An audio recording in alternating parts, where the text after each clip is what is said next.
నమస్తే. So, this is third point that is first one is interest. Career గైడెన్స్‌లో పార్ట్‌గా interest చూసాము. Second one aptitude చూసాము. Third one is నేను చెప్పాను ఏ ఒక్కటి ఇండిపెండెంట్‌గా ఉండదు. అన్నీ మిక్స్‌డ్‌గా ఉంటాయి. కాంబినేషన్స్ ఉంటాయి. Right? So, third one is your personality మీ వ్యక్తిత్వం. ఇక్కడ మీ లక్షణం వస్తది. ఫస్ట్ దానిలో మీ ఇంట్రెస్ట్ మీకేది హాయ్ అనిపిస్తుంది, మీకేది ఆత్మసంతృప్తినిస్తుంది. Second one is your aptitude. మరి మీ సంతృప్తి ఒకటే గాదు. మీరు ఏం చేయగలుగుతున్నారు? మీ బాడీ దేనికి రెడీగా ఉంది? ఉదాహరణకి డాన్స్ అందరికి రాదు గదా! అందుకని I am saying body. Me body దేనికి అనుకూలంగా ఉంది? ఈవెన్ ఆహ్, డ్రైవింగ్ గూడా కొంతమంది పర్ఫెక్ట్ ఉంటారు. సో, ఆ డ్రైవింగ్ గూడా అందరికి రాదు. కొంతమంది స్విమ్మింగ్‌లో పర్ఫెక్ట్ ఉంటారు. That is also related to body. కొంతమంది జిమ్నాస్టిక్స్ జేస్తారు. ఫారిన్‌లో బాగా ఫేమస్. రింగ్స్ లాగా ఏవో ఉంటాయి. సో, అది జిమ్నాస్టిక్స్ అది బాడీ కంప్లీట్ ఇట్లా స్ స్ప్రింగ్ లాగా తిప్పగలిగేటువంటి సామర్థ్యం కావాలి. సో, అది మీ అది సెకండ్‌లోకొస్తది. సెకండ్ అంటే ఆప్టిట్యూడ్‌లోకొస్తుంది. థర్డ్ వన్ ఈస్ మీ వ్యక్తిత్వం. That is your personality. Your personality is also very important factor డిసై బిసైడ్స్ స్కిల్ అండ్ ఆప్టిట్యూడ్. మీకు స్కిల్, ఆప్టిట్యూడ్ అండ్ ఇంట్రెస్టే గాదు. ఇది గూడా మరొక ముఖ్యమైనటువంటి factor. Then how do you know about your personality మరి? మీ పర్సనాలిటీ ఏంటిది? ఈవెన్ సెకండ్ స్టేజ్ లోపల గూడా మీ ఆప్టిట్యూడ్ ఏంటిదనే విషయం గూడా మీ టీచర్స్ గాని, మీ ఫ్రెండ్స్ గాని, మీ ఆహ్, పేరెంట్స్ గాని చెప్పడానికి అవకాశం ఉంటుంది. మీకు మీరు డిసైడ్ గాకుండా మీకు మీరు డిసైడ్ అవుతారు. ఒక్కోసారి డిసైడ్ గాకున్నప్పుడు కన్‌ఫ్యూజన్‌లో ఉంటుంది. ఓకే. సో, మీ కన్‌ఫ్యూజన్‌లో ఉన్నప్పుడు your teachers will be helping to you. నేను డిగ్రీ చేసేటప్పుడు నాకు ఫిజిక్స్ ఇష్టం ఉండేది. కెమిస్ట్రీ ఇష్టం ఉండేది. I was in confusion. When I talked to my one of my intermediate teachers, he said you are interested in physics because you are getting more marks and more knowledge when compared to the chemistry. అట్లా. So they will give some clarity, clear picture to you when you are in the confusion. So when it comes to the personality, మరి how do you know your personality? Means your lifestyle, your culture, your situations. These are indicating your personality. Your personality will be product of these things. Okay. ఏంటి అవి మరి example? If anyone wants to become a teacher.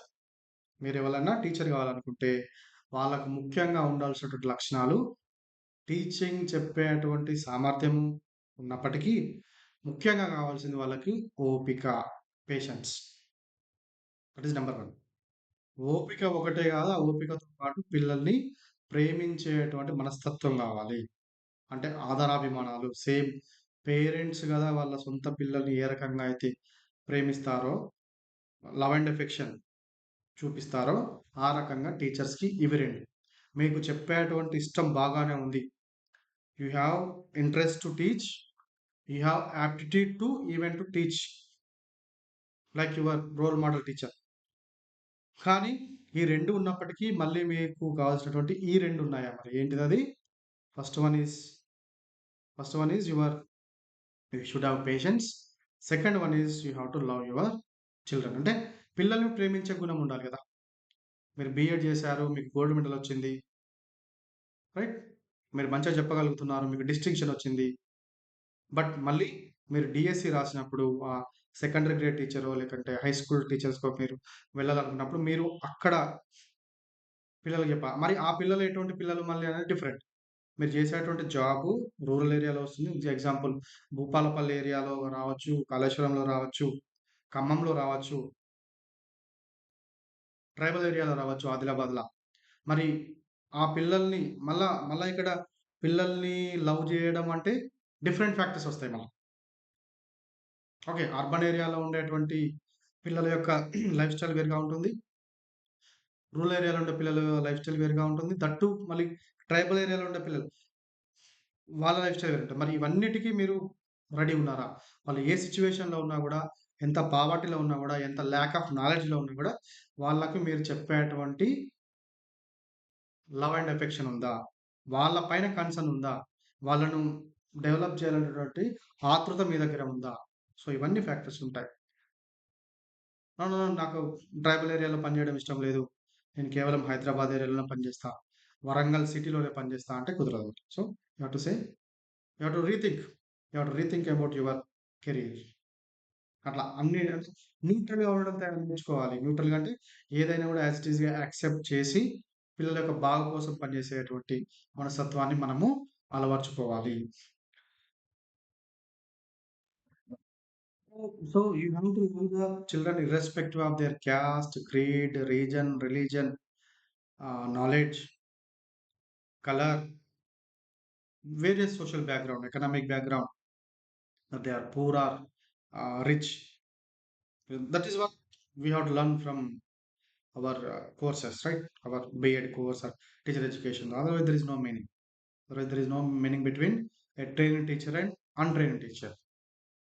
Okay. అట్లా నేర్చుకున్నప్పుడే మనం just justify చేయగలుగుతాం మన జాబ్‌కి 100% right. Then if you are angry లేదు, మీకు ఓపిక లేదు, మీకు పిల్లలను ప్రేమించేటువంటి స్వభావం లేదు, మీకు బాగా కోపం ఎక్కువగా ఉంది. So, you are not fit for the job. You are not fit for the teaching job. So, you have to rethink right. Then if you are a coward same similar situation. మీరు బాగా పిరికివాళ్ళు. Covert అంటే పిరికివాళ్ళు.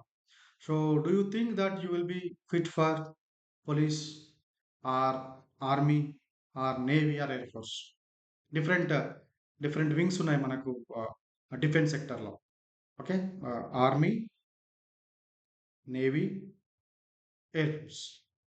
So, ఈ మూడిట్లో గూడా మీరు దేనిలో పనికిరారా? ఒకటే గాదు, ఈవెన్ పారా మిలిటరీ రకరకాల బీఎస్ఎఫ్ అని, ఇండో టిబెటన్ బార్డర్ పోలీస్ అని జెప్పి, బా బోర్డర్ సెక్యూరిటీ ఫోర్స్ బీఎస్ఎఫ్ అని, తర్వాత ఎస్ఎస్‌బి సశస్త్ర సీమా బల్. దానిలో కూడా రఫర్‌గా ఈవెన్ ఎన్‌సీసీ ఆల్సో. అంతెందుకు ఎన్‌సీసీలో కూడా చేయాలంటే కొంతవరకి ధైర్యం ఉండాలి. Right. So, NCC is the like base paramilitary and NCC right. Then even police job also. Police జాబ్‌లో కూడా మనకు ధైర్యం కావాలి బాగా. ఎందుకంటే అక్కడ దొంగలను పట్టుకునేటువంటి సిట్యుయేషన్ ఉంటుంది. రకరకాల ప్రెషర్స్ వస్తాయి. రకరకాల బెదిరింపులొస్తాయి. దొంగలంటే దొంగలే కాదు, క్రిమినల్స్. క్రిమినల్స్ అంటే ఓన్లీ డబ్బులు ఎత్తుకుపోయేటువంటి వాళ్ళు, వస్తువులు ఎత్తుకుపోయేటి వాళ్ళే కాదు. రకరకాల క్రిమినల్స్ కూడా రకరకాలుగా ఉంటారు. రైట్. పేరు మోసిన వాళ్ళుంటారు. సో, ఇవన్నీ వాళ్ళందరిని నువ్వు ధైర్యంగా ఎదుర్కోవాలి అంటే, ఈ పోలీస్ జాబ్ చేయాలంటే మనకు ఒక ధైర్యం ఉండాలి మరి. మీకు మీరే కోవర్డ్ అయినప్పుడు you have to rethink about that job. This is what personality. Right. Then if you don't like to work with people right. మీకసలు జనాలంటేనే ఇష్టం లేదు.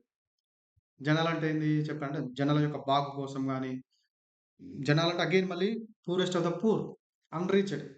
వాళ్ళ కోసం గాని, వాళ్ళతో మాట్లాడడం గాని, వాళ్ళ కోసం పనిచేయడం గాని మీకిష్టం లేదు. Then you are not fit for the politics. Politics is dealing with the people, that too poorest of the poor. When you are listening to them, then you will become excel. Even main district positions like administrative jobs, IAS officer is also dealing with the same. Okay, their work should be uplifting the poor people. మీరు వాళ్ళ కోసమే పనిచేయడానికి ఇష్టం లేదు అంటే, మీరు వచ్చిన background different కావచ్చు. You may be coming from a very rich family, but your role as the collector, you have to take care of these poorest of the poor. That is the major job of the district administrative officer. అదే primary role. ఆ primary రోలే మీకిష్టం లేనప్పుడు, మీరు ట్రైనింగ్‌లో ఏం నేర్చుకున్నట్టు, మీరు ఇంటర్వ్యూలో ఏం చెప్పినట్టు, మీరు ఎగ్జామ్ పేపర్‌లో మెయిన్స్ గాని, ప్రిలిమ్స్ ఎగ్జామ్‌లో మీరేం రాసినట్టు, సో, అంటే అవన్నీ మీరు జస్ట్ నామకే వాస్తు రాసినట్టు. అంటే మీరు జాబ్ సెక్యూర్ చేసుకోవడానికి, జాబ్ తెచ్చుకోవడానికి ఏదో నటించి రాసినట్టు ఫీల్ అవుతుంది. కాబట్టి ఇవన్నీ గూడా ఆలోచించుకొని మనము ఈ థర్డ్ స్టెప్ పర్సనాలిటీని we have to assess. Our personality we have to assess right. And even if you are not talkative, నువ్వు బాగా మాట్లాడేటువంటి మనిషివి కాదు. అంటే ఎదుటి వారిని కన్విన్స్ చేసేటువంటి సామర్థ్యం మీ దగ్గర లేదు. Then you are not fit for maybe advocate or maybe for ah, advocate అనేది అవసరం లేదు. Advocate is completely classes. Constitution బాగా తెలిసుండాలి. తర్వాత ఇండియన్ పీనల్ కోడ్ అటువంటియన్నీ తెలిసుండాలి. అంటే అది Okay. But for the marketing jobs, if you are not talkative, you are not fit for the marketing jobs. ఎందుకంటే మార్కెటింగ్ జాబ్ అనేది కస్టమర్స్ తోటి నువ్వు కూర్చొని మాట్లాడి వాళ్ళు ఒప్పించాలి. ఈవెన్ లైఫ్ ఇన్సూరెన్స్ కావచ్చు, బ్యాంకులో ఈ మధ్య రకరకాలుగా జాబ్స్ వస్తున్నాయి.